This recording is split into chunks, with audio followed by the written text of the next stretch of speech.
buenas tardes a todos y todas, y vamos a compartir un rato hablando de, bueno, familias, infancias, violencias sexuales, con el énfasis en los embarazos infantiles.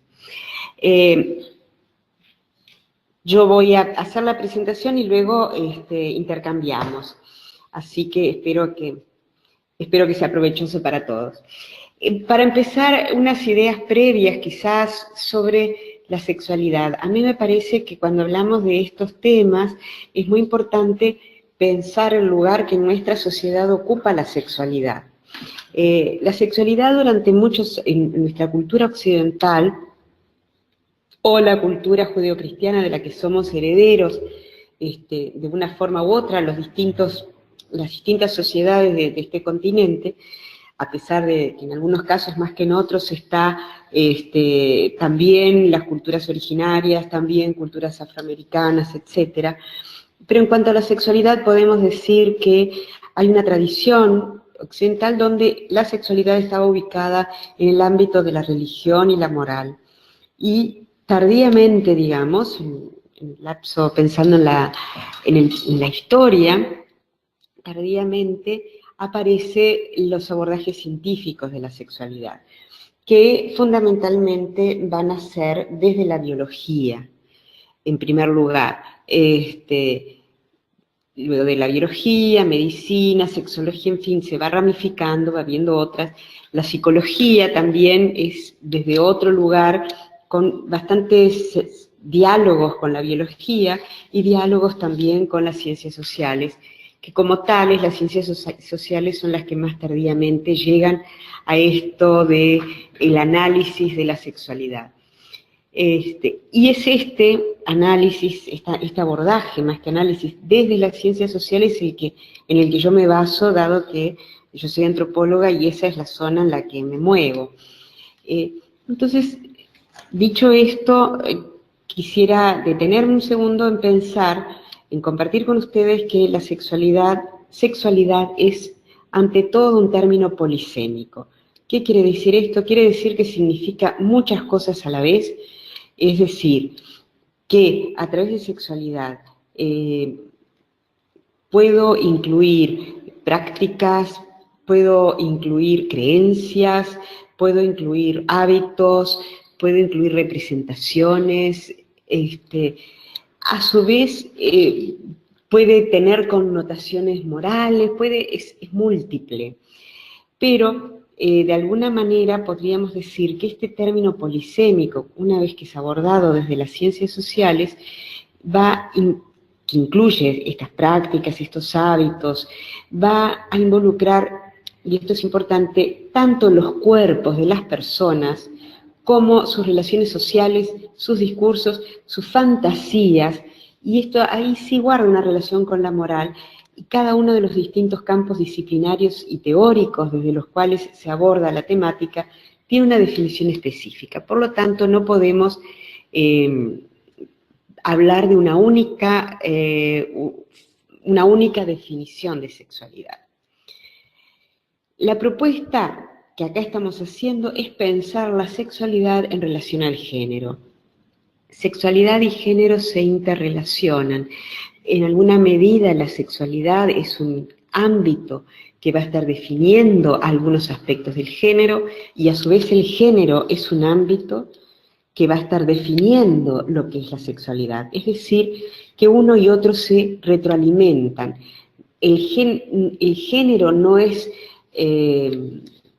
la consecuencia de determinadas prácticas sexuales o representaciones sexuales, ni la sexualidad es el efecto o la consecuencia del género, sino que son podemos pensar que son dos ámbitos, dos espacios que se intersectan constantemente, intersectándose e interrelacionándose. Desde el género, desde la perspectiva de género, desde las relaciones de género, se le van a estar atribuyendo determinados sentidos a la sexualidad en cada uno de los contextos sociohistóricos en los que estemos. Y a su vez, desde las identidades sexuales se van a estar aportando o pensando ciertos atributos de género. Es decir, que son dos sistemas, digamos, son dos dominios separados, pero fuertemente entretejidos. Y me parece que es muy importante tener esto presente, ¿no? Además, en tanto que el género, las relaciones de género, es una relación primaria de poder, es una forma de relaciones de poder, también las relaciones que devienen o las representaciones de la sexualidad también las tenemos que ver en este marco de relaciones de poder. A ver, la siguiente, acá. Bueno, en esta polisemia que incluye sexualidad, me parece que es interesante pensar dos ámbitos privilegiados para abordarla. Una es la relación, las connotaciones que tiene sexualidad con reproducción y las connotaciones que tiene con erotismo. Y si a esto le agregamos esta profunda relación con el género, con las relaciones de género, vamos a ver que en esa línea en que sexualidad connota con reproducción, nos va a dar lugar a la madre, ¿no? Y en cuanto a la sexualidad, cuando connota con erotismo, nos va a dar lugar a, quizás podríamos incluso decir, a la prostituta, en el sentido en que las imágenes y las fantasías de género están entre Eva y María, ¿no? María, la Virgen, María, todo el marianismo, reforzando la idea de sexualidad connotada a reproducción, y Eva, la manzana, el desborde, la voluptuosidad asociada a la sexualidad en sus connotaciones eróticas. En ambos campos que se entrecruzan de la sexualidad está la mujer como la principal figura, ¿no? La madre, por un lado María y por el otro lado Eva, digamos. Y es en este pivoteo que creo que es importante tomarlo en cuenta para ir viendo esas múltiples imbricaciones existentes entre la sexualidad y el género. Y acá, como para ya ir terminando un poquito esto, es que es preciso tener presente que las prácticas y representaciones sexuales están inmersas, primero en relaciones de poder. Siempre están inmersas en relaciones de poder, eso, bueno, ustedes lo leyeron, lo vieron, desde Foucault lo plantean con mucha claridad. Estas relaciones de poder mantienen intrincadas relaciones con el género. O sea que es lo que recién veíamos, hay una articulación, un intrincamiento entre la sexualidad y el género, ambos ámbitos, ambos sistemas, digamos, están pautados por las relaciones de poder. Pero además la sexualidad, las relaciones sexuales, las prácticas sexuales, las representaciones sexuales, están moldeadas por normas y regulaciones. Estas normas y regulaciones, los individuos, las personas, las seguirán o las van a transgredir, pero existen y son reconocidas como tales, para guiarse por ellas en las prácticas y comportamientos o para tratar de transgredirlas. O sea que no pueden entenderse por fuera estas normas, estas regulaciones, estas relaciones de poder, estas intrincadas relaciones con el género. Todo esto que tiene que ver con la sexualidad no puede entenderse por fuera de los contextos sociohistóricos particulares. Y aquí entonces ya estamos aterrizando en nuestro campo específico de las familias, que es un poco, yo quería este antecedente de sexualidad para abordar entonces por qué la familia, cuál es la relación de la familia con la sexualidad. Si ustedes ven estas fotos, que están acá, en todas podremos pensar que hay una connotación de la sexualidad a la reproducción, porque todos son intergeneracionales. ¿Qué es lo que marca acá? Una intergeneracionalidad. En todas las ideas, las múltiples familias que aquí se muestran, hay padre, madres, hijos, a veces hay 3 generaciones, o a veces hay abuela e hijos. Entonces, ¿qué es una familia?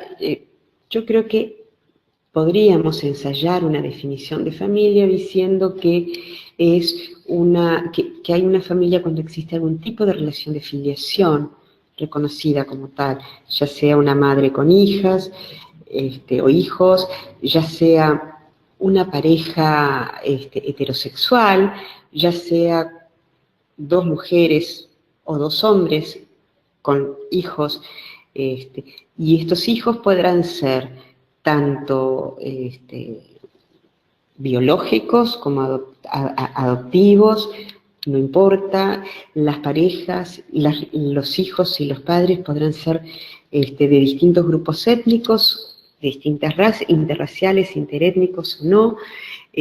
Podrá haber una familia también cuando hay una abuela o abuelo y los nietos, en fin, la multiplicidad es muchísima.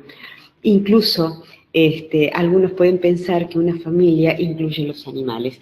Esto, y está en el dibujo, porque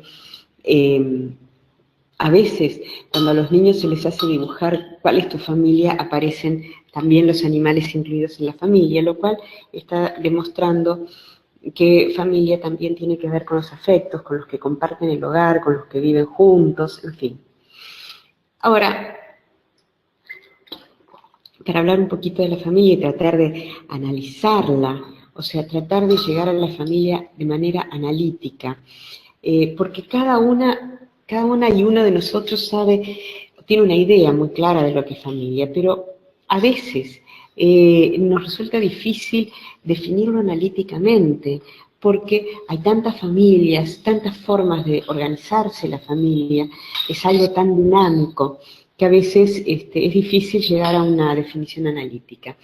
Por eso me parece que estas tres dimensiones nos ayudan a pensar que cuando hay familia, en general hay sexualidad, hay prácticas, relaciones sexuales, hay procreación, hay convivencia, como tres dimensiones que generalmente van a aparecer juntas cuando hay familia. También nos ayuda a pensarlo desde una perspectiva de la interseccionalidad, de una interseccionalidad donde justamente quiere decir que madres, padres, hijos, o sea, las madres y los niños a veces pueden, además de compartir la misma convivir o estar, las ideas de familia, las nociones, las formas de familia van a estar atravesadas por la clase social, van a estar atravesadas por la... puede estar atravesada por la raza, etnia en ese sentido, en fin. Esa idea de la interseccionalidad nos puede ayudar bastante a pensar la familia, a tener una idea más acabada o más elementos para poder entender. Por eso clase y raza en el sentido de raza-etnia, no estamos hablando de razas en el sentido decimonónico para nada, ¿no? Pero son dos características fundamentales que intersectan para definir las formas particulares de la familia. Y es importante tener presente de que no existe un modelo de familia, sino que hay multiplicidad de formas de organizaciones familiares. Y clase y raza etnia son dos de los elementos que más presentes están. Y acá podríamos agregar también en este cruce de esta interseccionalidad y de distintas formas familiares, también el tema de las migraciones.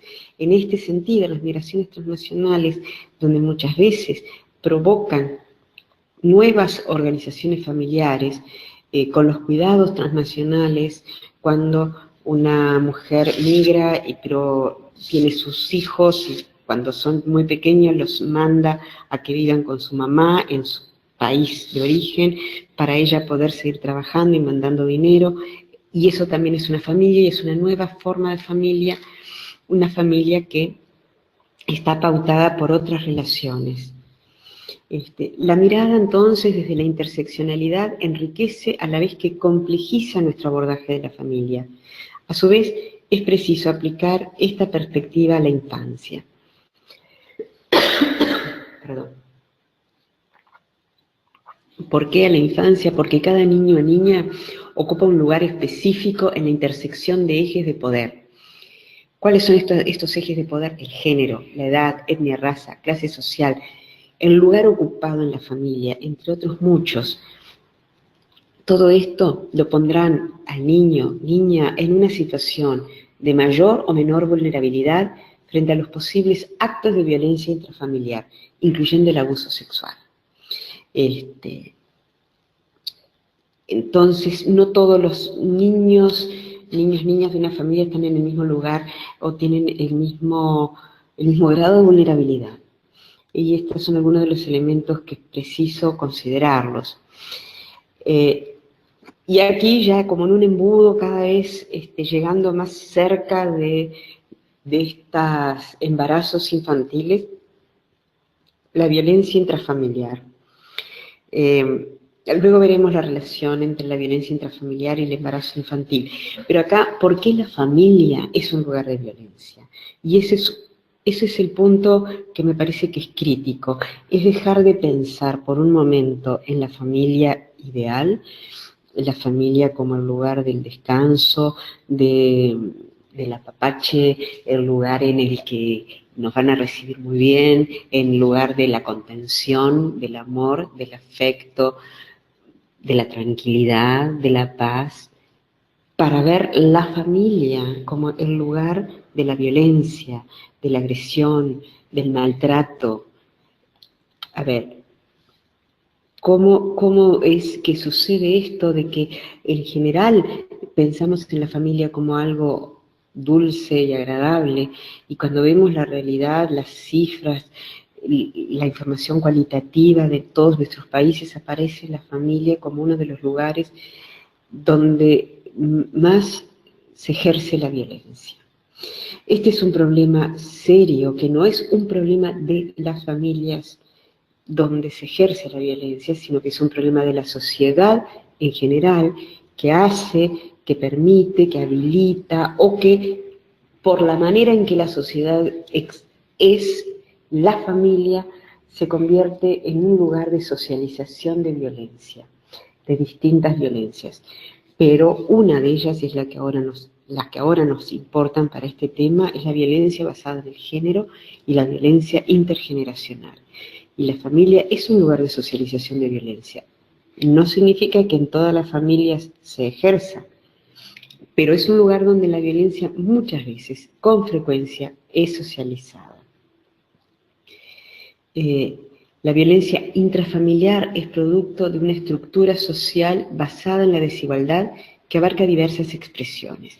Cuando decimos que la violencia intrafamiliar es el producto de una estructura social basada en la desigualdad, ¿qué queremos decir? Que si pensamos incluso en la familia modélica, o sea, heterosexual, con hijos, bueno, esa pareja heterosexual fundadora de la familia ya está fundada en una relación de desigualdad de género, de relaciones de género donde, digamos, la base misma, socialmente hablando, de la familia es una relación desigual, de inequidad. Lo cual no significa que todas las parejas lo sean, pero hay un elemento social que nos envuelve donde sí hay una desigualdad, hay una inequidad, aun cuando esas dos personas que se casan se sientan iguales. La sociedad no los pone en el mismo lugar. Por eso es que, y eso ya está en el germen. No significa que haya violencia intrafamiliar siempre, pero es producto de esa estructura social. Esa estructura social la existencia de esa estructura social no significa que siempre, en todos los casos, va a haber violencia, pero permite que exista. La violencia no solo implica una forma de control, es también una expresión de dominación y subordinación. Y acá, ¿qué quiere decir? Que la violencia puede ser una forma de control, o ser una forma de control y maltrato explícita, digamos, pero también podemos hablar de violencia con un concepto que yo diría, pensando casi en la hegemonía de Gramsci, para aquellos que les resulta familiar el concepto de hegemonía de Gramsci, porque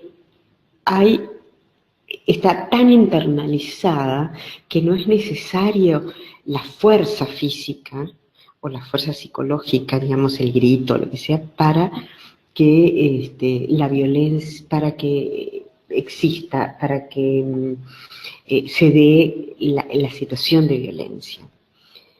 Y acá unas cosas que me parecen que son sumamente interesantes, a mí me resultan muy, muy interesantes para pensar esto, y es justamente esta idea de respeto y autoridad en la familia. ¿Es eso violencia intrafamiliar o no?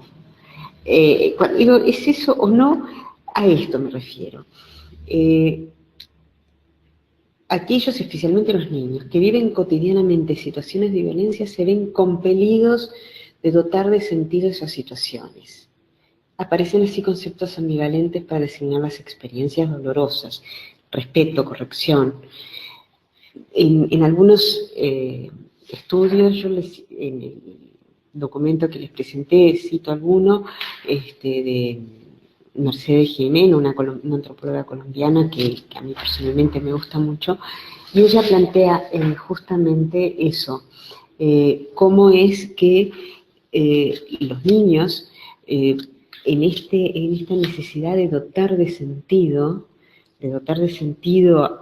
las experiencias vividas, muchas veces hablan de corrección. Me corrige. Y nosotros también, ¿no? Digamos, le apliqué un correctivo.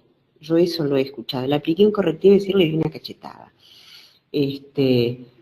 Muéstreme respeto, ¿no? Muéstreme respeto, decirle a un adulto, a un niño, respéteme, y en ese solicitud de respeto estoy dejando anidar cierta autoridad autoritaria, no la autoridad real, amorosa, sino una autoridad autoritaria sobre el niño. La arbitrariedad de la autoridad, eso es un elemento muy fuerte, muy importante, porque esa arbitrariedad, obviamente que los padres van a ejercer autoridad, que puede ser una autoridad amorosa o una autoridad no amorosa, y muy arbitraria. Y cuando es arbitraria, ¿qué es lo que está enseñando al niño? A que no sabe lo que está bien y lo que está mal, porque hoy hago esto y me retan y me pegan y mañana lo hago y no me dicen nada. Entonces el mundo no es claro. La violencia ejercida por una persona con la cual se tiene un vínculo afectivo no impacta subjetiva y objetivamente del mismo modo que si es ejercida por un sujeto anónimo. Cuando el que me violenta es alguien que yo quiero, que respeto, y alguien de quien dependo, ¿no? El niño, entonces, ¿cómo entiende el amor cuando esa madre o ese padre le dice que lo ama, pero lo maltrata? Muchas veces entonces los niños se ven, y los adultos muchas veces también, ¿no? Hablan de corrección, de respeto, para darle un sentido a esa experiencia tan dolorosa. Ya hay dinámicas familiares tan violentas que expulsan a los niños del seno familiar. Y eso fue en el texto que creo que ustedes lo tienen, ¿no? De María Espinosa, una antropóloga española, que estudió bandas de niños en situación de calle en Ciudad de México. Ella veía que una constante en las familias de las que provenían los niños y niñas entrevistados era el abandono del hogar por parte del padre biológico. Ese abandono del hogar por parte del padre biológico los lleva muchas veces o conduce a una cadena en que empiezan a haber otros, la mujer que queda sola con los niños, y eso lo vemos en el caso de Uruguay, al menos yo lo he constatado en investigaciones. Prácticamente no existen, o sea, sí existen muchas familias monoparentales, sobre todo que habitualmente se dicen de jefatura femenina, que es una mujer con sus hijos, a veces hijos de distintos padres, pero esa figura, esa fotografía, es una fotografía que dura un lapso de tiempo muy breve, porque luego esa mujer va a entrar en relación con otro hombre. Ya no va a ser más una familia monoparental o una jefatura femenina, ella va a estar con otro hombre, probablemente tenga otros chicos, otros hijos, y luego tal vez vuelva a quedar sola porque ese hombre la abandona, o ella no quiere más seguir con él porque de pronto es muy violento. etcétera, etcétera. Desde la perspectiva de los niños y niñas, las diversas uniones de sus mamás no respondían a sus necesidades como madres y esposas. Es decir, el deber ser no correspondía con la realidad. ¿Qué quiere decir esto? Que aparecía que las madres debían ser seres que protegen, seres que apoyan, seres nutricios, el padre proveedor, por poner imágenes muy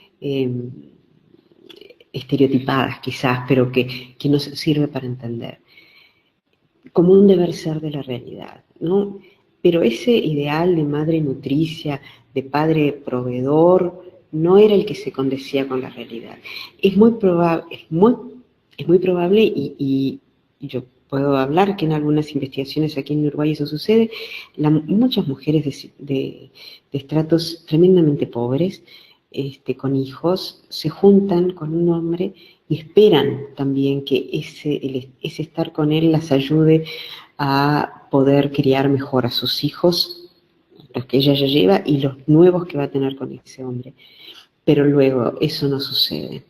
O sea, él no apoya, ella muchas veces termina no siendo la madre que los niños necesitan, muchas veces esas madres, esas mujeres, siguen a sus maridos, a sus parejas, padrastros de sus hijos, y no cuidan a sus hijos, permiten, entre comillas, esto de permiten, pero una violación, un abuso de parte de su pareja para sus hijas mayores, o mayores, no tanto tampoco, mayores pero niñas, digamos, ¿no?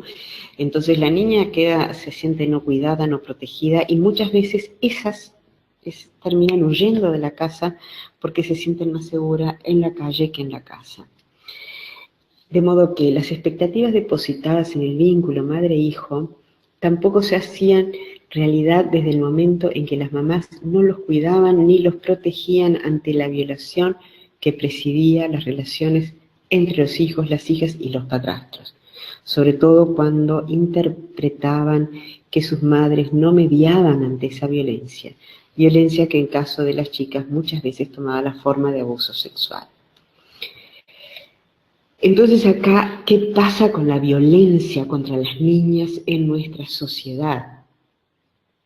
¿Qué pasa con esa violencia contra niñas?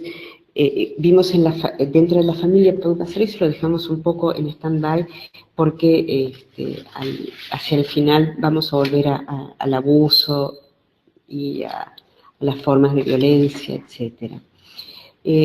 Pero la escuela, ¿no? La escuela parece como un lugar de violencia.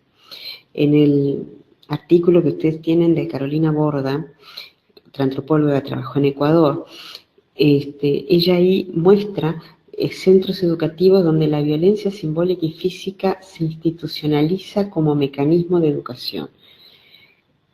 Esto no lo debemos ver como un caso aislado, que en los centros educativos la violencia es simbólica, sin duda, y a veces también la física, está institucionalizada como mecanismo de educación, es bastante generalizado.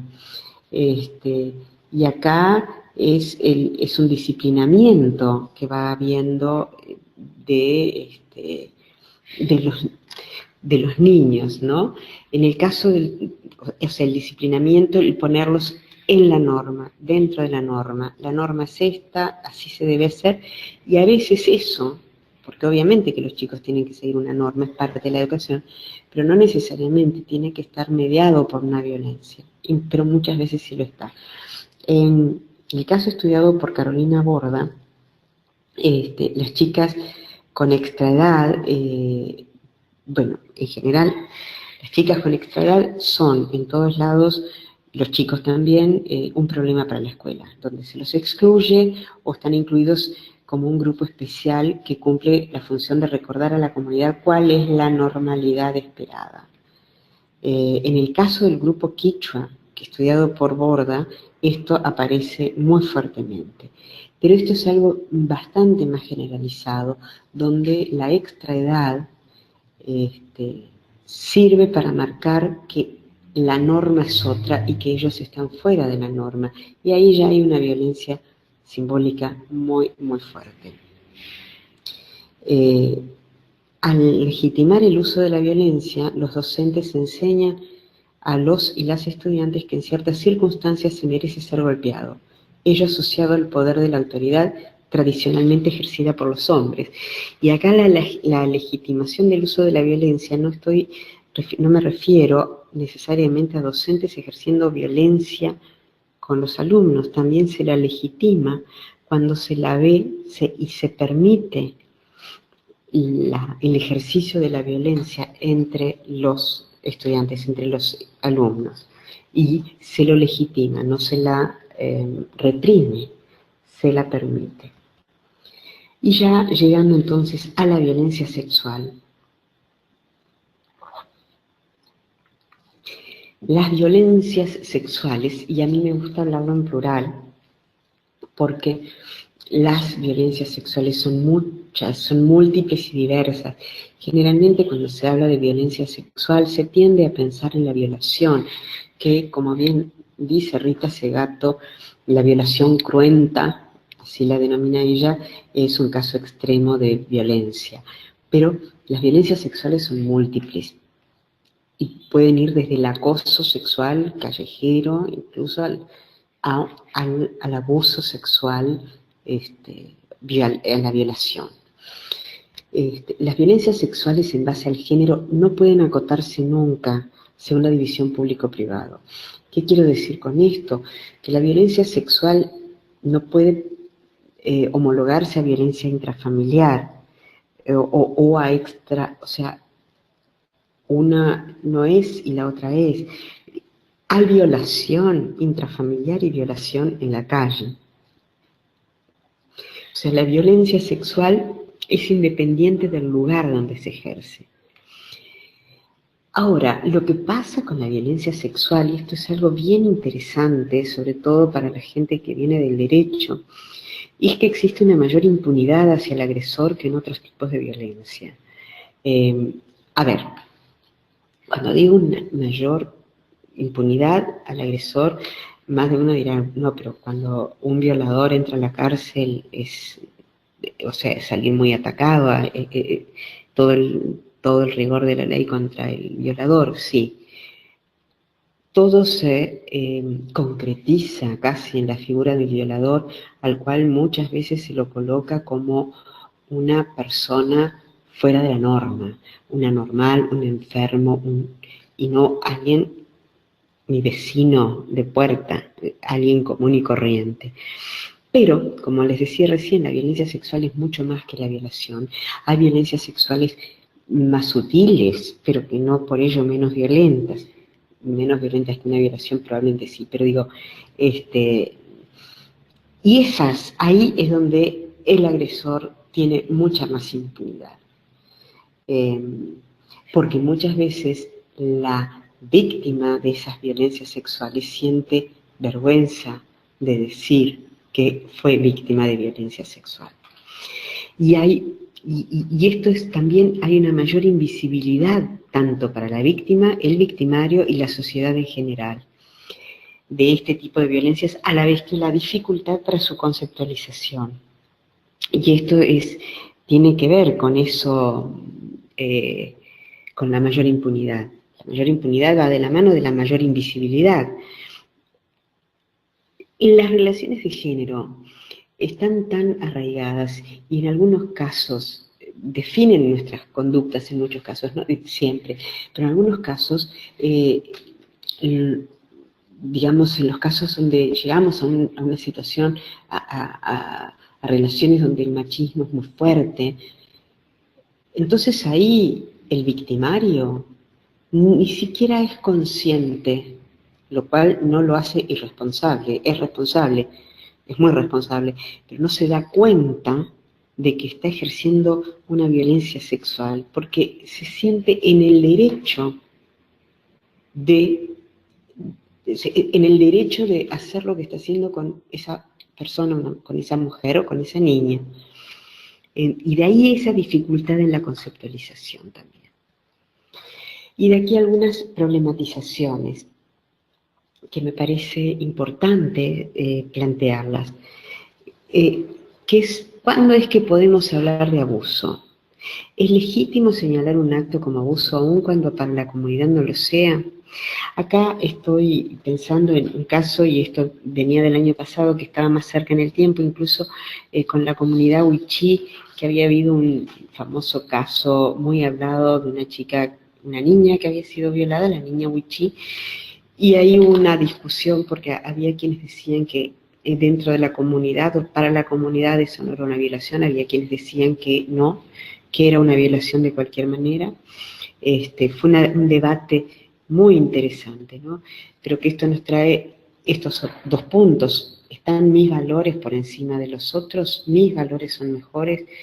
¿No estaré yo actuando como un colonizador, imponiéndome sobre otros? Ese es un grupo de preguntas, ¿no? Digamos, el caso de la niña Wichí ejemplifica esta discusión, ¿no? A la vez que nos pone frente a una situación sumamente compleja. Hay quienes dirán que fue una simple violación. Digo, personalmente yo lo veo como una violación. Pero ya vemos que se levantan otras voces planteando otra interpretación de los hechos. Y ahí es pensar si es peligroso, no estoy preguntando, estoy diciendo que hay un gran peligro en usar la cultura para justificar abusos y violaciones, para justificar desigualdades, discriminaciones varias, ¿no? Para quienes plantean esto, ¿no? La comunidad así lo ve, o sea, es una línea muy delgada, pero muchas veces se habla del relativismo cultural, lo pongo entre comillas, para legitimar abusos, violencias, desigualdades, discriminaciones, pensando en la cultura como una cosa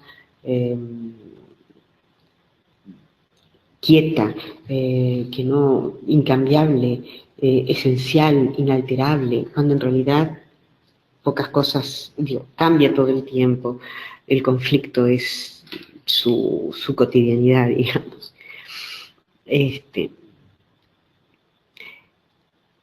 Y como se ha dicho muchas veces, ningún grupo social ha sufrido mayores violaciones de sus derechos humanos en nombre de la cultura que las mujeres y las niñas.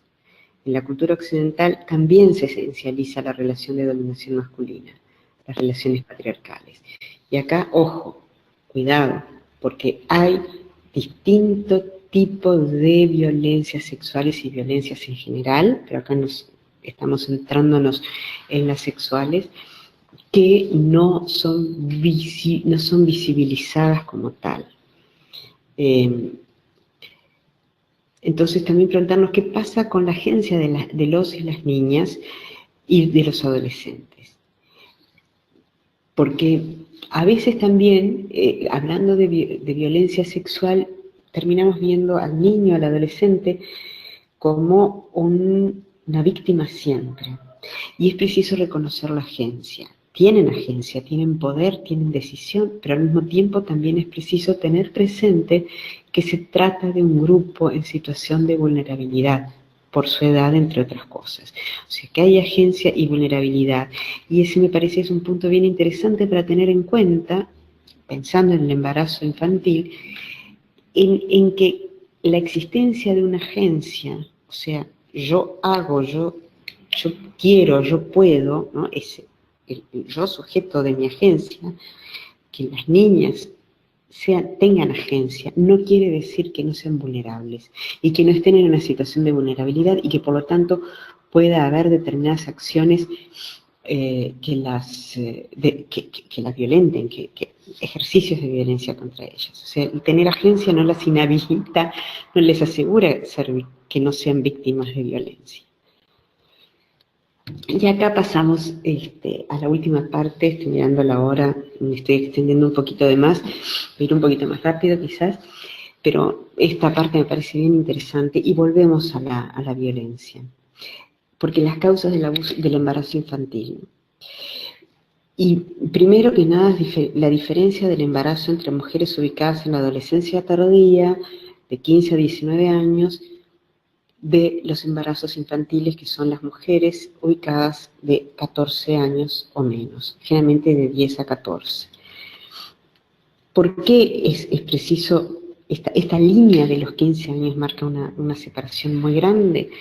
Porque el embarazo entre las adolescentes de 15 y más de 15 a 19, porque son adolescentes, pueden ser intencionales, pueden serlo, pueden ser no intencionales, pero puede haber embarazos intencionales ahí, o embarazos no intencionales, pero resultado de relaciones sexuales totalmente consensuadas.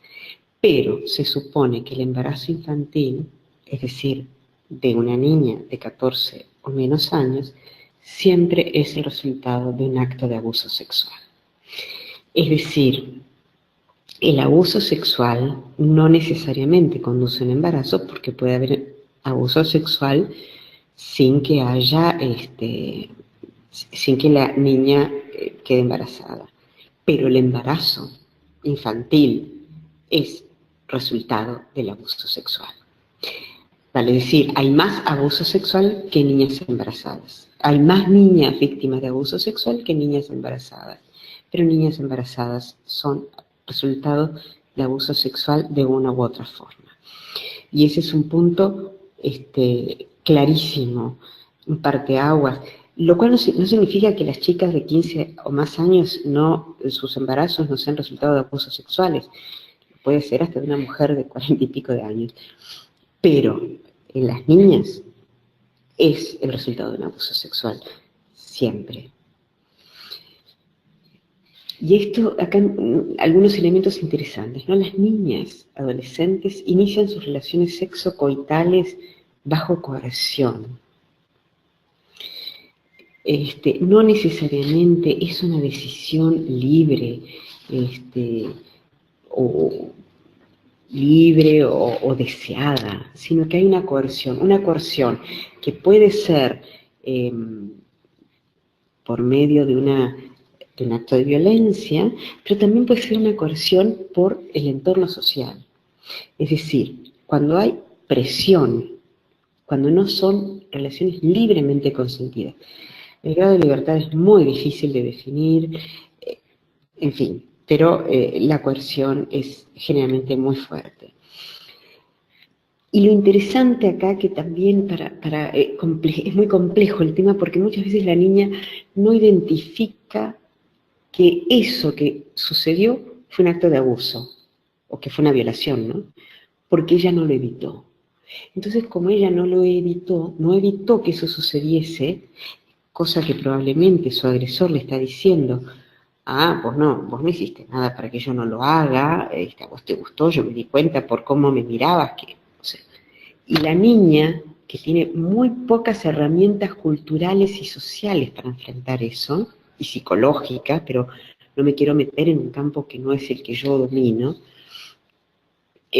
no puede enfrentar, no tiene cómo pararse frente a eso. Y bueno, entonces lo acepta que ella no lo evitó, no hizo nada para que eso no existiese, aceptó la relación.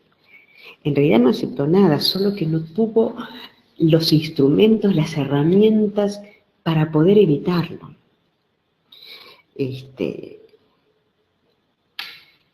Y obviamente ese varón, que estamos hablando de un varón que ella conoce y que ella quiere, con el cual tiene una relación afectiva, el padre, el padrastro, generalmente un vecino, un tío, el abuelo, o sea, son hombres que de una u otra manera son referentes para ella y no necesariamente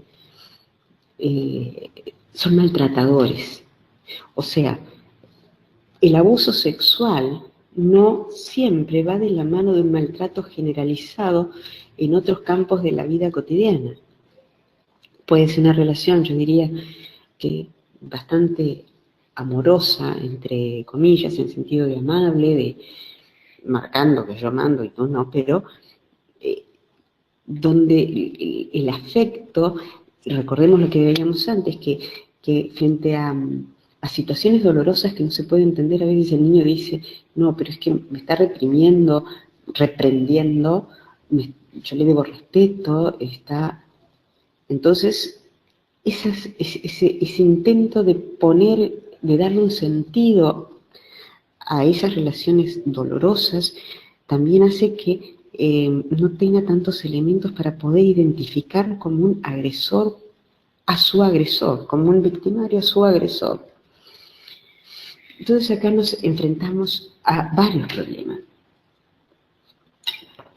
¿Cómo determinar que existe una relación de abuso cuando ambos involucrados lo niegan? Ese es un grave problema, pero tenemos elementos de que de cómo la niña ha sido coercionada, ¿no?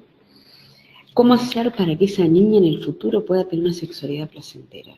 Esta me parece más complejo y más difícil que lo primero, porque alguien que a los 12 años, por decir algo, comenzó una vida sexocoital por medio del abuso sexual constante, o por lo menos reiterado varias veces, ¿cómo hacer para que desande eso y pueda vivir una vida con una sexualidad placentera? Y finalmente, ¿cuál es el camino para que esas niñas desarrollen su propia agenda? O sea, perdón, acá dice agenda y yo leí agenda, pero es agencia lo que quise poner, su propia agencia. ¿Cómo hacer para que esas niñas se empoderen cuando parten de un lugar tan abajo? Y aquí ya terminando con las intervenciones profesionales. La intervención profesional desde el campo de la salud y desde el campo de la educación, que son los dos actores sociales que están más en relación con las niñas embarazadas. Desde el campo de la salud hay un problema muy grande, y es que el embarazo adolescente empieza a los 15 años. Entonces, los programas de salud para embarazo adolescente son de 15 años y más. Las políticas de salud, las estadísticas de salud toman los partos y los embarazos de 15 años en adelante. Es decir, que las políticas de salud pública dirigidas al embarazo precoz no está pensada entre la pubertad y los 14 años. Ahí no hay programas específicos. No hay programas, no hay estadísticas, salvo algunas excepciones. Es decir, hay una invisibilización total de la problemática. El problema existe y el personal de salud dice que es un problema muy serio porque son embarazos de altísimo riesgo. Creo que la lamentable experiencia de la niña de Jujuy lo muestra claramente. Pero no hay programas focalizados para esas niñas, y el problema está. Ese es el principal problema de la intervención profesional en el campo de salud, la ausencia. O sea, es una intervención por ausencia. Y desde el campo de la educación también es una intervención por ausencia, porque no hay programas integrales de educación sexual, y en aquellos países donde hay un programa de educación sexual, la implementación no es adecuada y no es generalizada a toda la población, sino que hay una aplicación, una implementación en determinados bolsones, pero no todo el mundo. Hay una ausencia además de protocolos para trabajar el embarazo en la infancia. Hay como una negación desde el campo de la educación de que ese sea un problema que incluya la educación. Entonces, desde la educación no se hace nada para prevenir. Cuando se dice nada para prevenir, ¿qué herramientas le estoy dando a esas niñas para que puedan defenderse de un abuso? Esa es la educación que también necesita. Y ya ahora terminando, sí, para seguir pensando, dejo planteadas unas preguntas, yo, y así también iniciamos el intercambio. Una es, ¿qué puedo hacer desde mi lugar de trabajo y de acción, o de acción social, donde esté yo, para enfrentar la problemática del abuso sexual a las niñas? ¿Cómo evitar los embarazos en las niñas? O sea, ¿cómo enfrento esa problemática del abuso sexual? Y recordemos que son más elevado el número de niñas abusadas que de niñas embarazadas. ¿Cómo evito los embarazos? ¿Y qué pasa con la interrupción del embarazo, de esos embarazos en el país? O sea, en la mayoría de los países hay legislación para interrupción de los embarazos por causa de violación. O son despenalizadas, en la mayoría de los países latinoamericanos están despenalizados o son no punibles, o hay eximentes a la pena cuando es por esta. Pero en los hechos no pasa siempre. Entonces, ¿y cómo instalar? Pues tampoco es fácil, como habíamos, yo creo que estaba escrito por ahí, que estas chicas muchas veces no se dan cuenta que están embarazadas. A veces les da vergüenza, tienen miedo, en fin, y cuando se sabe el embarazo ya están cercanas al segundo trimestre o ya en el segundo trimestre, lo cual es todo un problema que, ¿cómo lo desenvolvemos? Bueno, yo dejo por acá con estas preguntas de las cuales no tengo respuesta y esperando las preguntas de ustedes para que hagamos un buen diálogo.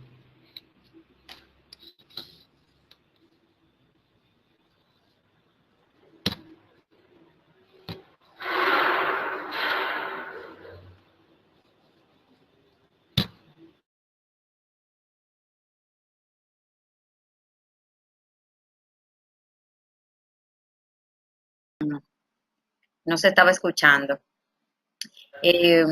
Bueno, para abrir nuestra sección de preguntas y respuestas ahora, quería decir, Susana, que ciertamente nos has dejado muchas preguntas porque en cada sección uno iba dialogando con sí mismo, ¿verdad? Y esa es la idea de una presentación, en el sentido de ponernos a pensar desde otra perspectiva, en este caso, desde una visión multidisciplinar, como decía al principio. Tenemos varias preguntas, yo te las he enviado al correo, igual puedo ir leyendo los comentarios para que tú la puedas ir viendo conmigo también y así las compartimos. Bueno, aquí tengo, inicia con una pregunta de Margarita, una pregunta, reflexión. Entiendo que las parejas bajo un mismo hogar, sin hijos, también son familia. Varias personas comentaron atrás diciendo que también es integrada por una de las participantes, su familia está integrada por su hija y ella. Margarita, me llama la atención tu pregunta. Hemos tenido esa discusión con alguien, si familia es con quien convives. Sí, entiendo que a eso se refería con diversidad y al concepto de familias múltiples. Coincido con el concepto de familias diverso y ha evolucionado en el transcurso del tiempo. Y otra compañera dice, yo considero que hay que desmontar la familia como institución. Y, bien, te dejo con eso ahí. Bueno, a ver acá. Con eso, no, yo también, digamos, en general, una pareja, familia, no sé, puede que sí, puede que no, creo que no hay una respuesta en el sentido de que es una familia, como yo decía, es múltiple, es diverso, no podemos acotarlo a una sola forma. Justamente esa diversidad, a mí me interesaba en este caso, focalizarme en las familias cuando tienen hijos, porque estábamos hablando de una violencia intrafamiliar cuando puede dirigirse fundamentalmente a los menores de edad, que puede terminar resultando en embarazos de adolescentes, de niños. Entonces, me focalicé en esas. Son diversos los distintos tipos de familia. Puede haber familias de un hombre con hijos, una mujer con hijas, una abuela con nietos, una tía con sobrinos, en fin. El punto, yo creo que ahí podríamos discutir o intercambiar ideas, horas, sobre si son las que convienen o no. Bueno, también eso es discutible, porque a veces cuando la familia, cuando los hijos crecen y se van, dejan de ser familia, bueno, no conviven más, pero son familia, no son, para algunos serán, para otros no serán. Es muy plástico el sentido, no plástico en sentido de plasticidad, de flexibilidad, de que son dos o tres cosas que aparecen ahí, pero después los movimientos son múltiples, digamos. Quienes se consideran de la familia y quienes no.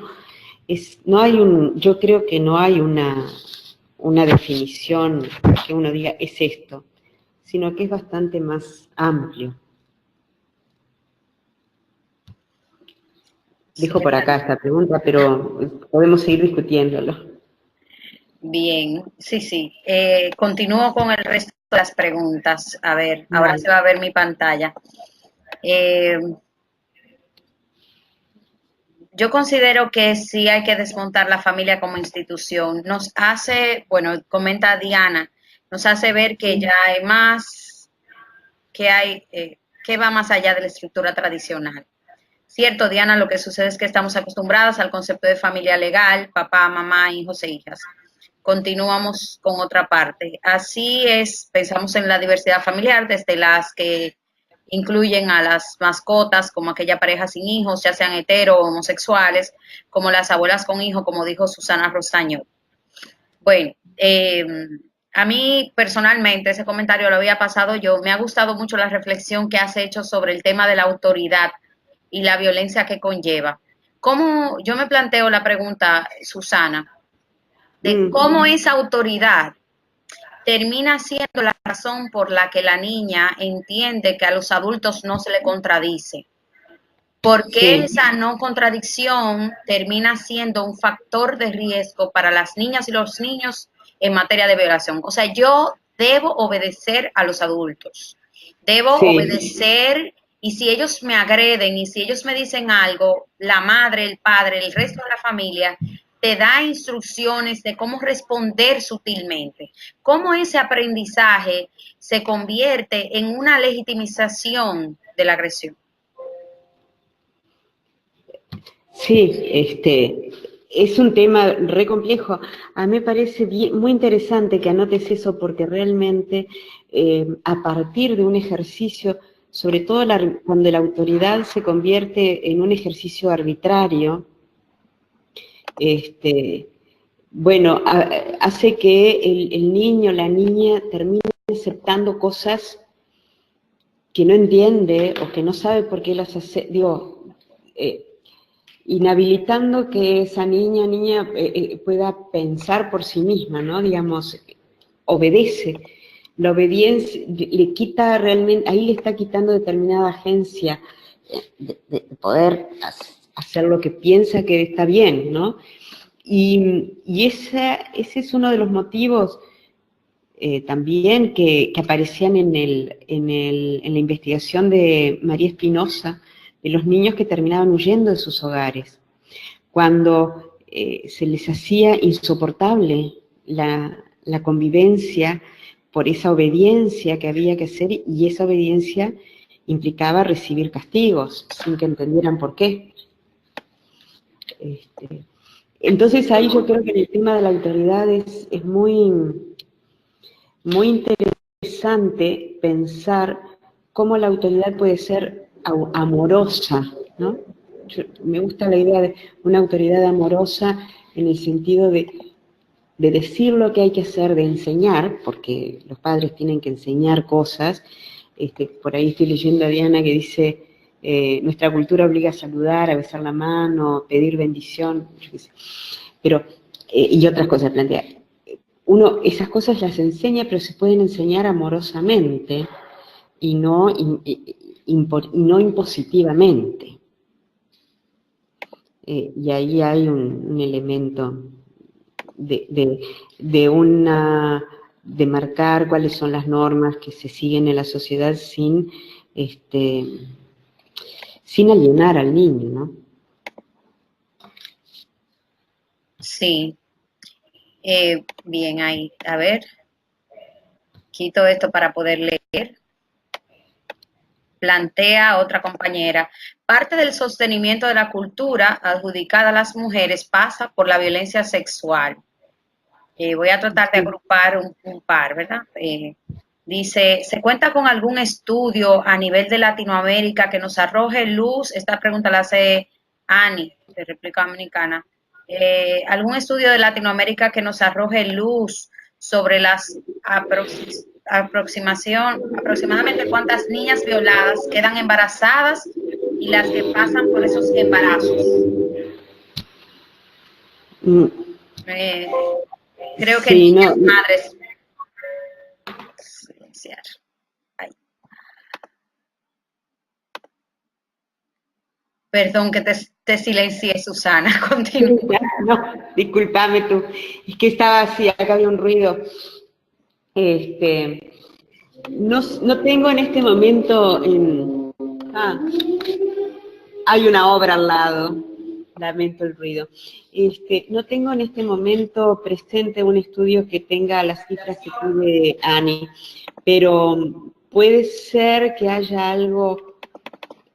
Lo que encontré era el material de Flashtalk, que creo que es el que yo les aproximé, pero lo que sí te puedo repetir es que es algo difícil, es una cifra difícil, porque hay un subregistro de violaciones, de embarazos, tampoco hay un registro de madres adolescentes, de madres niñas. Digamos, encontramos estadísticas de salud con cuántos partos hay entre adolescentes de 15 a 19 años, pero no hay estadísticas sanitarias que digan cuántos partos hubo de 14 años y menos. Salvo en 1 o 2 países, que ahora no recuerdo cuáles son, no existen estadísticas. Digamos, las cifras deben estar en los hospitales, etcétera, pero no se registra por salud, por los ministerios de salud pública, ni la OPS, ni la OMS. Y ese es el gran vacío que hay de cuántas son. Y ese es un primer punto que sería muy importante poder visibilizar el problema en su magnitud cuantitativo, ¿no? ¿Cuántas niñas hay en esa situación? Tampoco hay, y eso se pierde mucho, como en la mayoría de los países latinoamericanos el aborto es muy complicado,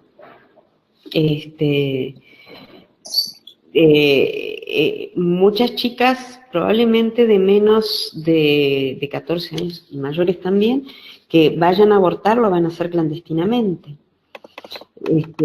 Las muestras están de que cuando piden la autorización para hacerlo, muchas veces les es negada o tarda tanto que termina siendo madres o, como sucedió con la niña de Jujuy, muerta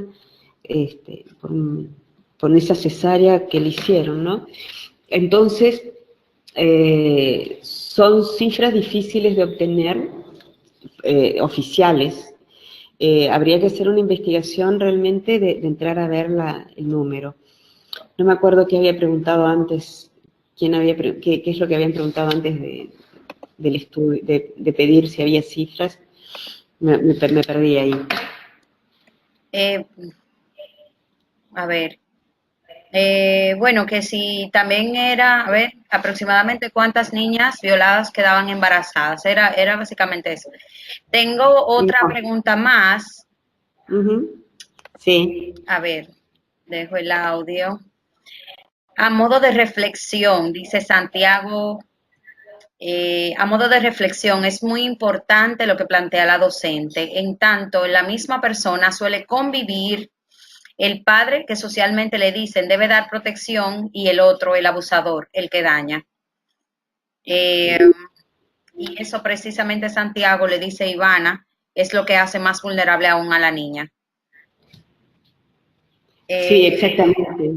Es cuando aparece como alguien que yo quiero, que me protege, me hace esto, entonces esto que me está haciendo no puede ser malo. Y ahí aparece esa cosa, bueno, yo no me opuse, porque claro, ¿cómo me va a hacer daño a alguien que es el que me cuida? Realmente eso coloca a la niña en un lugar de una gran vulnerabilidad. Yo no me quiero meter en los aspectos psicológicos porque es un campo que desconozco, pero se me ocurre que eso debe dejar secuelas importantes en una niña. Sí. Otra compañera, que se me borró el nombre, me preocupa mucho qué pasa después del abuso. Tengo otra pregunta aquí, te voy a hacer 3. ¿Habrá alguna experiencia que conozcas donde se aborde el embarazo adolescente e infantil desde esta mirada interseccional? Y la tercera, Crisia plantea, ¿cuáles podrían ser algunos criterios para identificar la violencia sexual ejercida hacia niñas, adolescentes, mujeres, por parte de niños y adolescentes hombres? ¿Cómo distinguir y abordar casos relacionados con ausencia de educación en sexualidad de otros que constituyan violencia sexual? Uf, si tuviese todas estas respuestas, yo...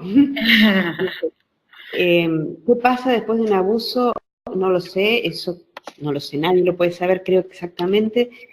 Cada caso es particular porque cada abuso va a ser distinto uno de otro. Algunas cosas que se me ocurren en relación a eso, y es que en un trabajo que hicimos aquí en Uruguay sobre explotación sexual comercial de adolescentes, la mayoría de las adolescentes que estaban en situación de explotación sexual comercial habían sido abusadas, lo cual no significa que todas las niñas abusadas terminen en una situación de explotación sexual, ¿no? Pero sí era una puerta que hacía que las chicas que habían sido abusadas aparentemente les resultaba más, no sé, terminaban en situaciones de explotación sexual comercial. Repito, no todas las abusadas terminan así, pero las chicas que están en situación de explotación sexual comercial, la mayoría fueron abusadas. Tan cierto.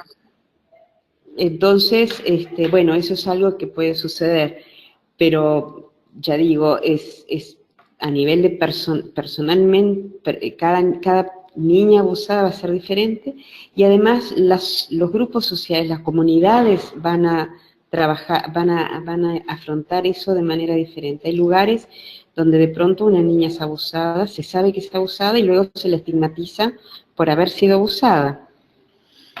Puede suceder eso, o sea, una doble estigmatización. Fue víctima y luego se la estigmatiza por esa razón, o se la puede llegar a culpabilizar por haber provocado el abuso, ¿no? También hay ese quiebre donde el hombre puede decir, no, yo no la quería abusar, pero ella se me ofrecía, me buscaba, me esto, me lo otro, y entonces la niña termina siendo doblemente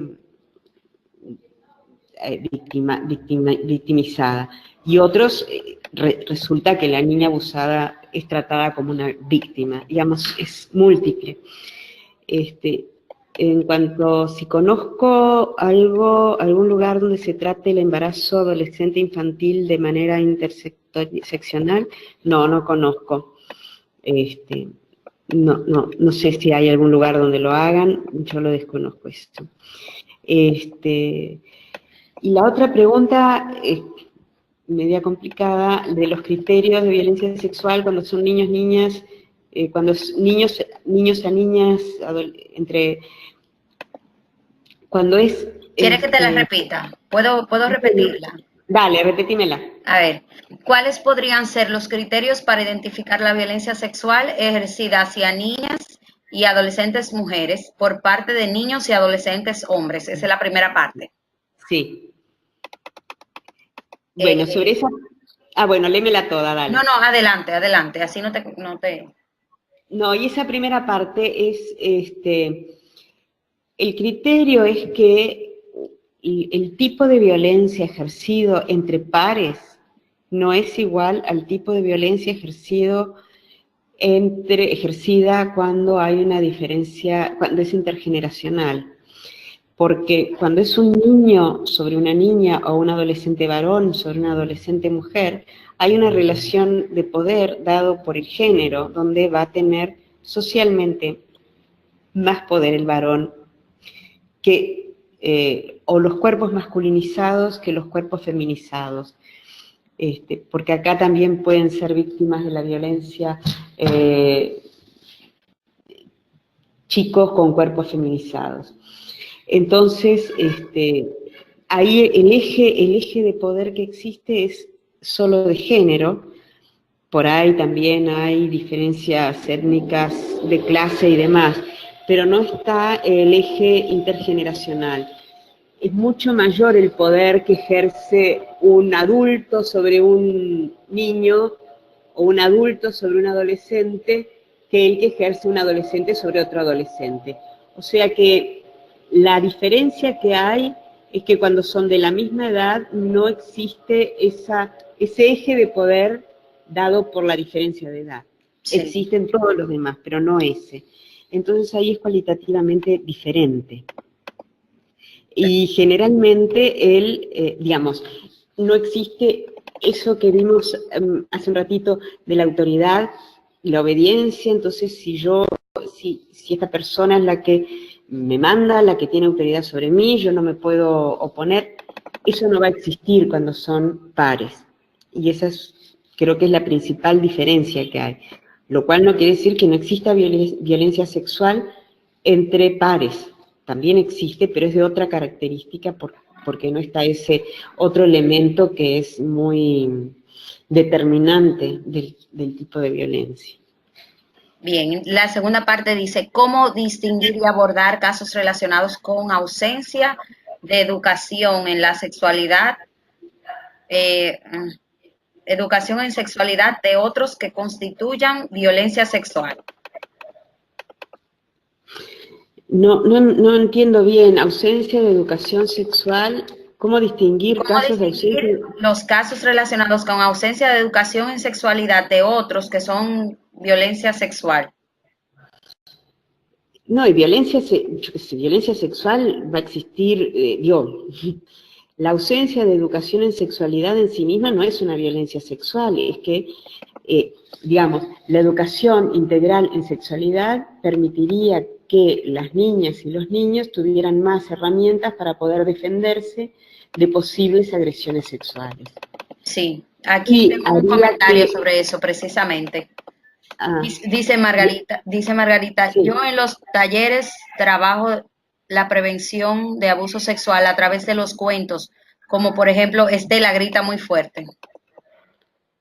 Claro, claro, o sea, la educación integral en sexualidad, yo creo que en relación a este tema, debería focalizarse hacia la prevención, en darle herramientas para identificar, en primer lugar, para que la niña, el niño, el adolescente identifique determinada actitud, determinada práctica como esto es un abuso, esto es violencia, nadie tiene por qué hacerme esto, en fin, que tenga herramientas para identificarlo y defenderse, y al mismo tiempo la educación integral en sexualidad debería lograr, es quizás un poco utópico, pero me gusta pensarlo así, lograr que todos los individuos, que todas las personas piensen que la sexualidad es una práctica, las prácticas sexuales deberían ser placenteras, deberían ser una forma de comunicarse, en fin, no deberían usarse para demostrar poder, buscar poder ni para abusar de, o sea que también sería no solo para prevenir que alguien sea abusado, sino también para prevenir que alguien se convierta en un abusador. Sí. Bueno, otra pregunta difícil. Dice Liliana Caballero. No, pero a ver, tú la manejas. Tengo una pregunta. Con la moral metida en la concepción de sexualidad, ¿cómo podemos asegurar un Estado laico para ejercer nuestros derechos sexuales libremente?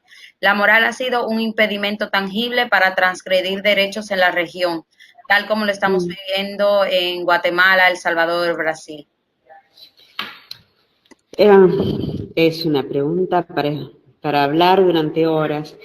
Creo que en la pregunta la moral está asociada a la moral religiosa más conservadora, por eso la oposición con lo que es un Estado laico, que me parece que es hacia lo que tendríamos que tender. Ahora, la pregunta esa a mí me da, sobre todo por el ejemplo de Brasil,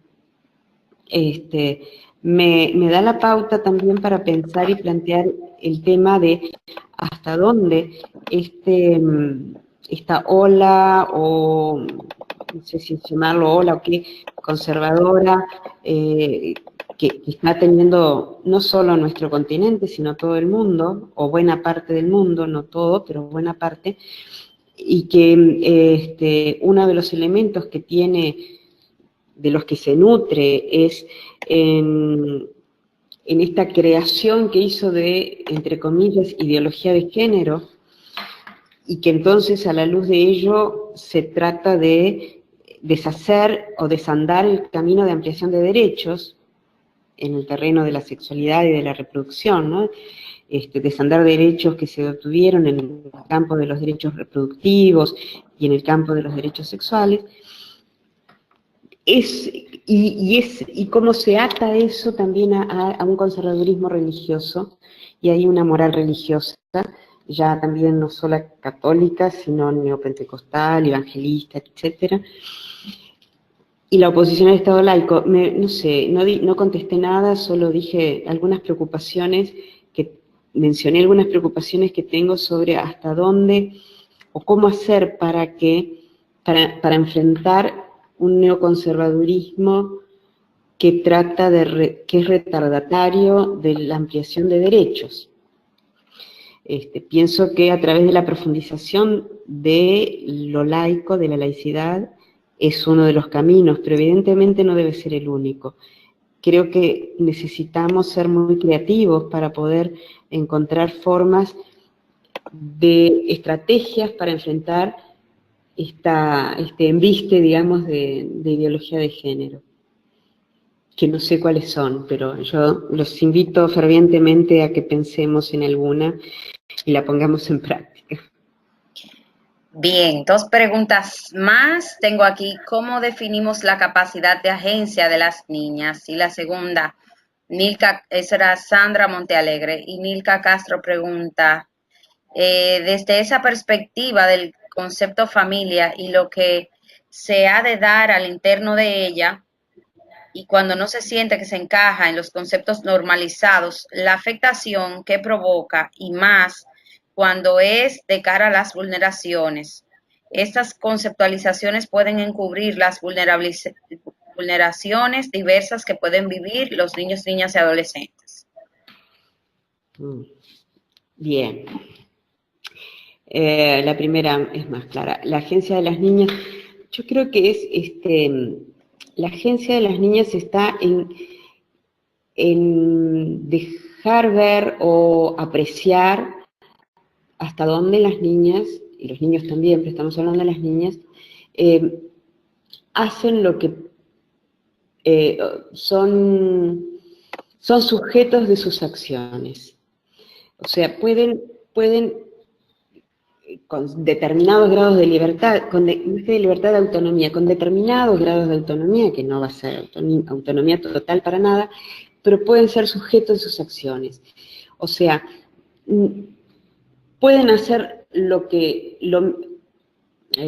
obediencia ciega no es agencia. La agencia sería cuando incorporan determinadas ideas y son sujetos de ellas. Más o menos por ahí va, pero más que nada, a mí me interesa pensar en la agencia de los niños,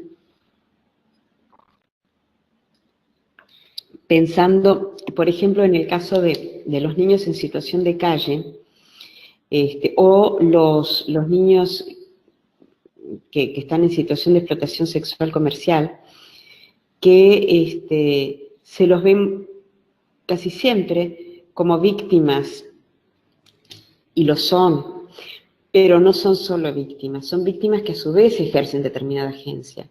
Porque algunos de esos niños que están en situación de calle y algunos de esos niños que están en situación de explotación sexual comercial, están ahí porque decidieron, ejerciendo determinada agencia, huir de sus familias, salir de determinados lugares que les resultaba insoportables, que les resultaba por violencias, por maltratos, y eso en lo que están, ellos de alguna manera eligieron, cuando digo eligieron en un abanico de opciones extremadamente pequeño, y porque todo lo demás que tenían a la mano era peor.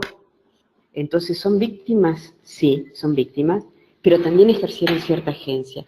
Yo lo que reclamo es ver que las niñas y las adolescentes, en sus acciones, no todas, pero muchas de ellas, ejercen cierta agencia a pesar de ser víctimas. La idea de la víctima pasiva es la que me parece que no nos conduce a nada, que tenemos que pensar en una víctima que también ejerce ciertas agencias, que no es esa víctima pasiva, receptáculo de los cambios y de las cosas que podemos hacer para reparar, sino que es el trabajo conjunto. No sé si fui clara, si soy clara, porque es como una idea un poco compleja y creo, no sé si no me atreveré a tratar de explicarla. La otra de la familia era la normalización, si me la puedes repetir. ¿Estás viendo la pantalla? En la pantalla está, Sí. te la mostré ahora. Sí, sí. Sí, a ver, quizás tú me ayudas a... Quizá Nilka está, Nilka.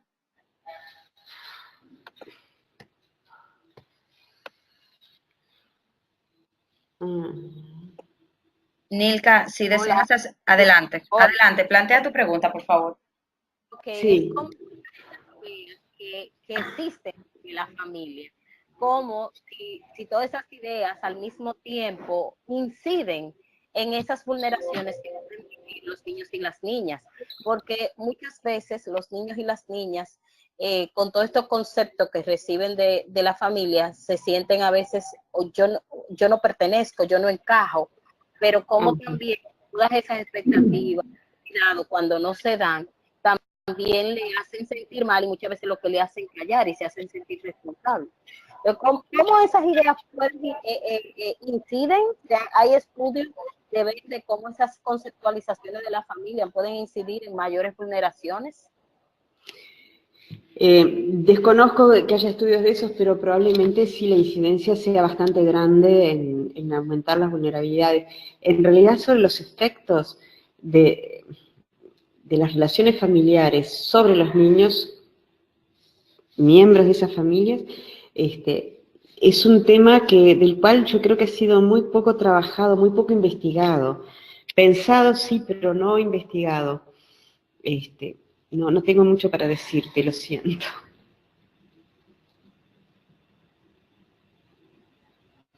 Aquí tengo otra pregunta. He dejado en la pantalla porque así nos podemos ayudar mutuamente con la lectura. Sí. Dice, me parecen muy interesantes tus reflexiones en relación a la familia y sobre los conceptos de la violencia intergeneracional en el ámbito familiar. Yo vivo en Argentina y el auge del movimiento feminista y de algunos debates como la legalización del aborto cimentó ciertas reflexiones muy contrahegemónicas en las generaciones más jóvenes de los ámbitos especialmente urbanos. Esto me hace pensar sobre cómo se dan las transformaciones de esta socialización de la violencia en la familia y su reproducción. En perspectiva, ¿crees que estas transformaciones pueden generar un nuevo hábito social?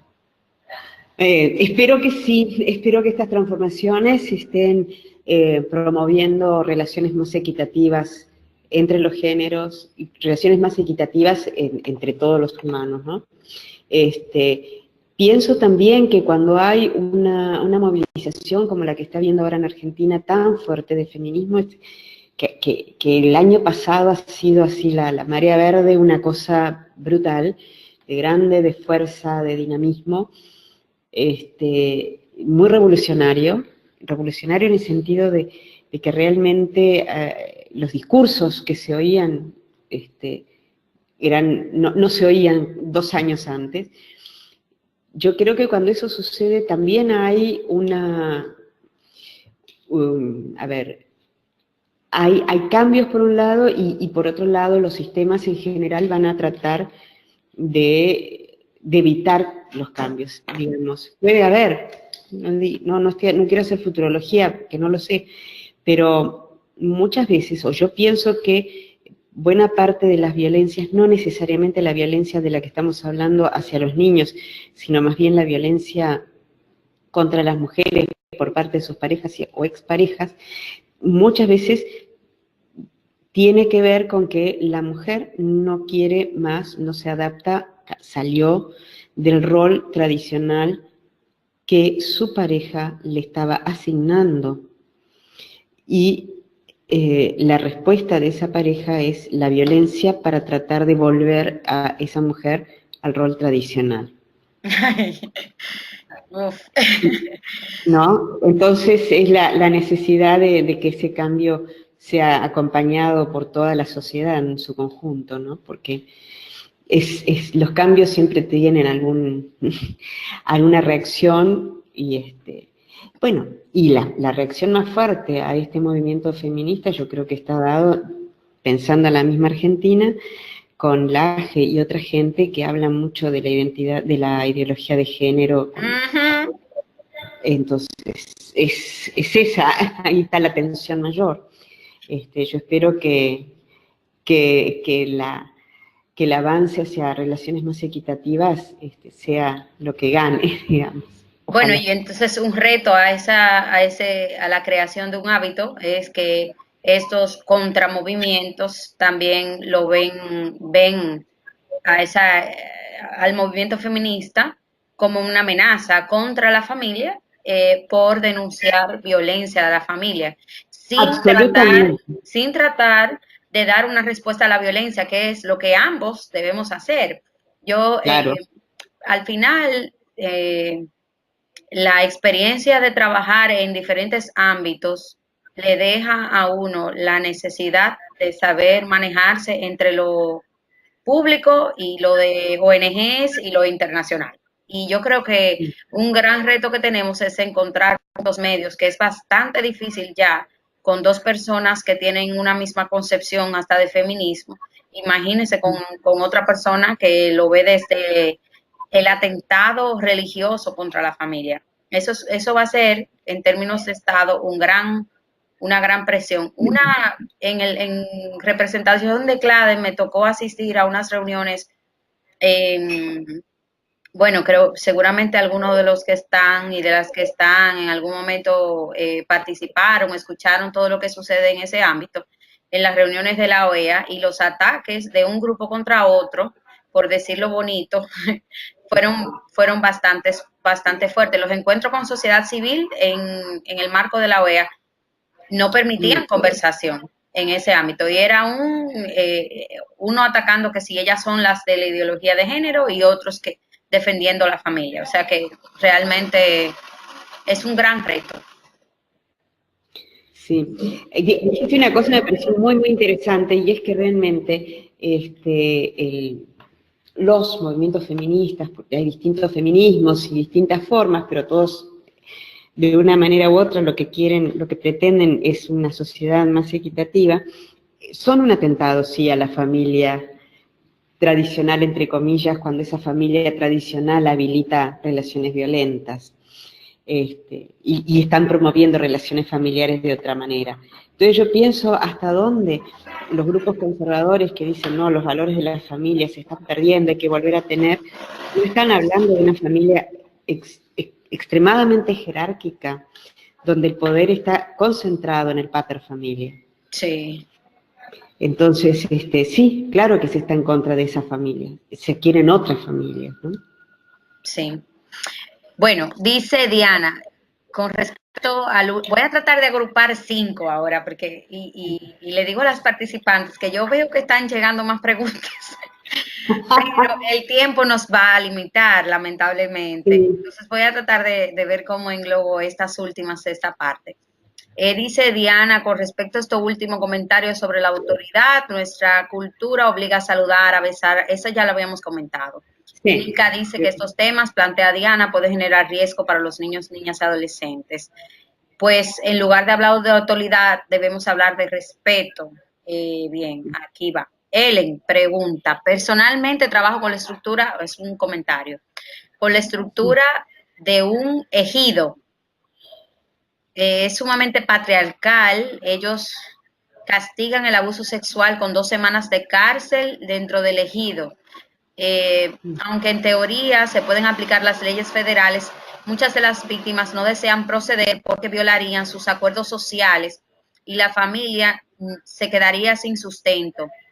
Aunque sí podría parecer que se excusa en su cultura, la realidad es que no fungen ese papel protector porque de hacerlo desprotegerían al resto de la familia. Bien interesante la información que comparten. Sí. Al final, la familia debe ser el espacio donde conviven un sinnúmero de individuos y individuas bajo reglas comunes, aprendizajes diversos y que se profesan respeto mutuo. Aquí voy y rescato unas más. Ay, ay, ay. Margarita, lo de devolver a la niña adolescente abusada a su familia idealizada, ¿no sería secundario ante el principio de interés del menor? Quizá está... No sé bien lo que quise decir Margarita, me parece terrible la devolución de la niña abusada a su familia, que es un poco lo que, al menos en Uruguay, a veces con demasiada frecuencia se hace con chicos que están en situación de calle. Cuando tienen familia, se les trata de devolver a sus familias bajo la creencia de que ese es lo mejor para ellos, y justamente es de ahí que ellos han salido. O sea que hay de parte muchas veces de las mismas políticas públicas unas ideas de familia que no son las reales. Sí. Pregunta Margarita, la cosificación de la mujer y la sexualización cada vez más temprana de las niñas en los medios de comunicación son elementos socioculturales que abonan al abuso sexual infantil, a tener en cuenta culturalmente también, ¿no? Sí, yo pienso que sí, que hay una erotización que es cada vez más chicas, y la publicidad y el consumo, sí. Creo que que eso es uno de los puntos que como sociedad tendríamos que plantearnos. Estamos promoviéndolo. Dice Nilka, en diciembre estuve entrevistando comunidades y escuelas de cara al embarazo infantil y adolescente en las respuestas distritales educativas. Dicen que cada vez se están viendo más embarazos más tempranos. Y plantea Ellen, muchas de las víctimas deciden no continuar ese proceso porque iría en contra de sus acuerdos sociales y eso los dejaría sin sustento. Amy, Annie, nos preocupan las niñas, más las violadas y también las que quedan embarazadas, pero debemos comenzar a medir qué pasa con ellas después de poder crear respuestas. No siempre la prevención y la protección del Estado y la familia es suficiente y tenemos que tener políticas para trabajar posteriormente, no solo con el sometimiento del violador, sino con el apoyo moral y físico y permanente de la niña. Totalmente de acuerdo. Y me parece además que, más allá de que yo pienso que un violador debe ser, puesto preso, lo que fuese, pero no creo que sirva para un cambio social la mera la represión, ¿no? No solo la represión, eso eso solo nos sirve para que cambiemos como sociedad. No estoy desconociendo su importancia, pero la pura represión no alcanza. Y en ese sentido estoy muy de acuerdo con la compañera en plantear que hacemos, cómo se hace el proceso de reparación o vuelta a reafirmación personal de la niña. Es un tema complejo, un proceso muy complejo, sin duda. Bien, ahora sí ya son las últimas tres. Ah, bueno. La capacidad de agencia en las niñas, entonces la puedo entender como la autonomía progresiva que se les debe reconocer. Puede ser, sí. Dice Jessica, en Honduras el aborto es ilegal y a pesar de los múltiples esfuerzos de las asociaciones feministas, los avances en el tema han sido insignificantes.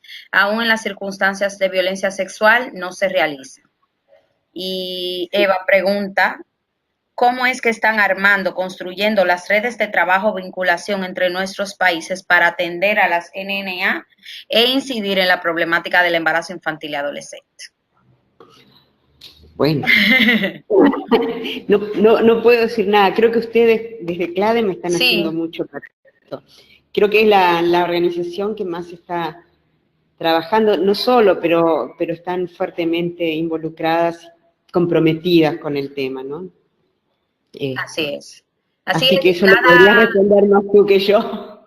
Y ahí voy a dar una promoción, ¿verdad? De que el diplomado dentro de la beca que otorga solicita que el becado o la becada se involucre en las actividades de CLADEM, esté pendiente a sus actividades, porque este es un esfuerzo de capacitación gratuito por demás que busca precisamente lograr políticas públicas que den respuesta a esas atenciones. Entonces, la mejor forma es creando redes entre nosotros a nivel regional y dándonos cuenta de que es un problema que cuando lo vemos a nivel de país parece muy pequeñito. Incluso yo recuerdo que cuando hicimos en República Dominicana una postal para que la gente lo compartiera, muchas personas cuando recibían la postal decían solamente 1.500 han quedado embarazadas en un año. Yo, ¿te parece poco?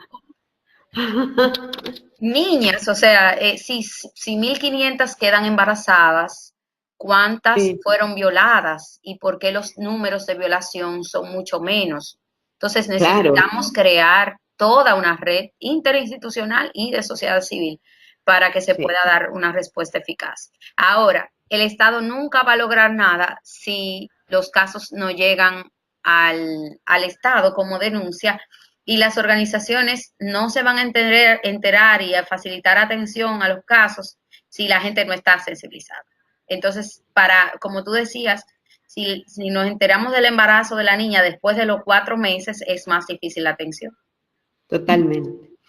Yo creo que visibilizar el fenómeno es lo primero a hacer. Creo que el esfuerzo de CLADEM va en ese sentido, no solo, pero digo, porque todavía está demasiado invisibilizado digo, las chicas que sienten culpa, no lo hablan, en fin, no están las estadísticas. Creo que ese es un punto, tratar de que se registren esos embarazos. Pero bueno, es todavía es un tema muy, yo diría como muy subterráneo. Las sociedades, la gente común, digo, la sociedad en el sentido del común de la gente, se está negando a verlo, o se niega mucho a verlo. Creo que es muy negador de eso. Pero es necesario involucrarse, trabajarlo y ponerle mucha cabeza y corazón para ver si se puede cambiar algo, o mucho. Susana, ahora te vamos a agradecer por este esfuerzo. Ha sido una conversación bastante dinámica. Gracias a todas y todos por las preguntas. Realmente se nota que hubo una lectura de ese ensayo y también que hay un compromiso con el tema. Eso es lo más valioso. Susana, como sabes, dentro de los integrantes no hay solamente participantes de sociedad civil, sino también representantes de diferentes instituciones del Estado. Así que estamos trabajando con gente que trabaja desde el ámbito de la violencia o desde el aspecto legal, médico y también desde la incidencia política. Así que realmente tus palabras han quedado en un grupo que se siente muy comprometido con este tema. Muchísimas gracias a todos y todas por haber participado hoy y esperamos que le den seguimiento a las actividades.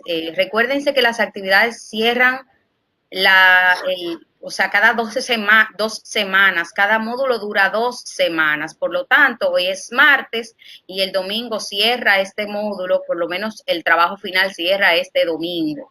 Eso es muy importante para que puedan planificar y que cuando empiece el próximo módulo puedan ya estar preparados o libres de tareas para empezar el módulo siguiente, aunque las actividades, por cualquier dificultad que se enfrente, sí se quedan abiertas un poquito más para permitir que algunas compañeras o compañeros que hayan solicitado una oportunidad puedan completarlas. Y al final lo que queremos es que se hagan las reflexiones y las actividades tratan de ser diversas para eso. Y también recuerden que si tienen alguna dificultad de acceso, escriban a soporte@claden.org, que desde ahí le van a estar respondiendo. Susana, una vez más, de parte de CLADEM, muchas gracias por esa maravillosa presentación. No, la agradecida soy yo por el trabajo que están haciendo ustedes y muy agradecida a todos los participantes que realmente me aportaron muchísimo con las preguntas y los comentarios. Muchas gracias. Que tengan un muy buen día.